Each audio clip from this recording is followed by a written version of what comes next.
নমস্কার। আজ আমি আবার একটা নতুন ভিডিও এনেছি আমার স্মার্ট স্টাডি এডুকেশন চ্যানেলে। আজকে আমার আলোচ্য বিষয় বর্ধমান বিশ্ববিদ্যালয়ের 2024-25 শিক্ষাবর্ষের ফার্স্ট সেমের ফিলোসফি মেজরের উপর। তো আমাদের ফিলোসফি মেজরের যে সাজেশনগুলো আজকে আমি তোমাদের কাছে তুলে ধরবো, সেগুলো আমরা এক নজরে একবার দেখে নেব। আমাদের সিলেবাসের প্রথম আছে philosophy 1011 outlines of philosophy Indian and western. তো ইন্ডিয়ান থেকে আমি কিছু 5 নম্বরের কোয়েশ্চেন তোমাদের বলে দিচ্ছি, এগুলো অবশ্যই দেখে নেবে। প্রথমেই দেওয়া আছে ঋণ শব্দের অর্থ কী, বিভিন্ন প্রকার ঋণ ব্যাখ্যা করো। দ্বিতীয়তে দেওয়া আছে ঋত এর ধারণা ব্যাখ্যা করো। 3 নম্বরে আছে ভারতীয় দর্শনের সাধারণ বৈশিষ্ট্যগুলি আলোচনা করো। 4 দিয়ে আছে ভারতীয় দর্শন কি দুঃখবাদী না আশাবাদী। 5 নম্বর কোশ্চেন চার্বাক দার্শনিকেরা কেন প্রত্যক্ষকেই একমাত্র প্রমাণ বলে মনে করেন।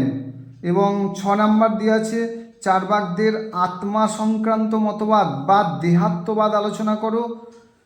7 নম্বরে দিয়ে আছে বৌদ্ধ দর্শনের দ্বিতীয় আর্য সত্যটি ব্যাখ্যা করো। 8 নম্বরে লেখা আছে বৌদ্ধ অষ্টাঙ্গিক মার্গ আলোচনা করো। এবং 9 নম্বরে বৌদ্ধ দর্শনের কার্যকারণ তত্ত্বটি আলোচনা করো।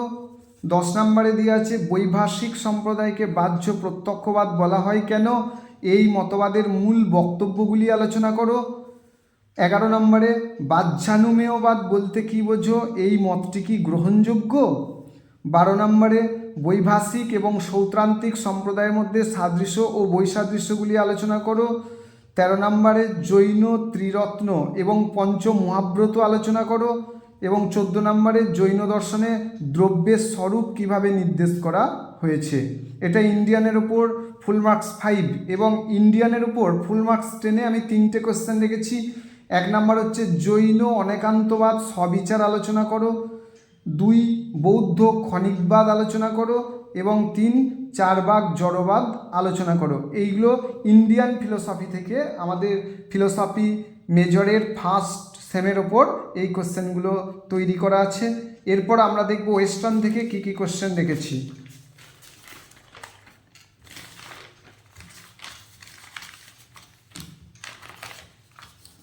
ওয়েস্টার্ন থেকে ফুল মার্কস 5-এর তোমরা একটু দেখবে যে হেরাক্লিটাসের দার্শনিক মতবাদ পরিবর্তনবাদ ব্যাখ্যা করো।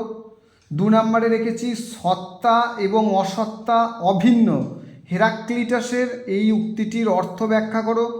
3 নম্বরে রাখা আছে পারমেনাইদিসকে অনুসরণ করে সত্তা তত্ত্ব ব্যাখ্যা করো। 4 নম্বরে লেখা আছে অ্যানাক্সিমিনাস বায়ুকে জগতের মূল উপাদান বলেছেন কেন। 5-এ লেখা আছে জলই জগতের মূল উপাদান, থেলিসের এই মতবাদের সপক্ষে অ্যারিস্টটলের যুক্তি দাও। 6-এ দেওয়া আছে প্লেটোর মতে ধারণার বৈশিষ্ট্যগুলি, মোস্ট ইম্পর্ট্যান্ট, প্লেটোর ধারণার বৈশিষ্ট্যগুলি কী কী আলোচনা করো। দ্রব্য সম্পর্কে অ্যারিস্টটলের মতবাদ আলোচনা করো। এবং 8 নম্বরে রাখা আছে অ্যারিস্টটলের অধিবিদ্যা আলোচনা করো। এগুলো ফুল মার্কস 5-এর ওপর। এরপর আমি ফুল মার্কস 10 ওয়েস্টার্ন থেকে যে 2টো কোয়েশ্চেন রেখেছি সেটা হচ্ছে প্লেটোর মতে জ্ঞান কি, ইন্দ্রিয় প্রত্যক্ষই হলো জ্ঞান, সফিস্টদের এই দাবি প্লেটো কিভাবে খণ্ডন করেছেন। আর 2 নম্বরে রাখা আছে অ্যারিস্টটলের কারণ তত্ত্বের সবিস্তার ব্যাখ্যা দাও।